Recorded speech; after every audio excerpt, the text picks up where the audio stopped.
Now let's unbox the G6 and see what's inside the package. Right here is look at the G6. It's sealed.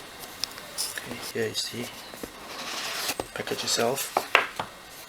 We have the G6.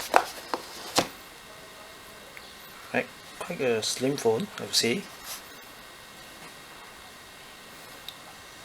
You can see the dual lens up there and the fingerprint sensor. This is the volume rocker, front lens, the package itself. Let's see. Okay. This is the Korean version of the phone.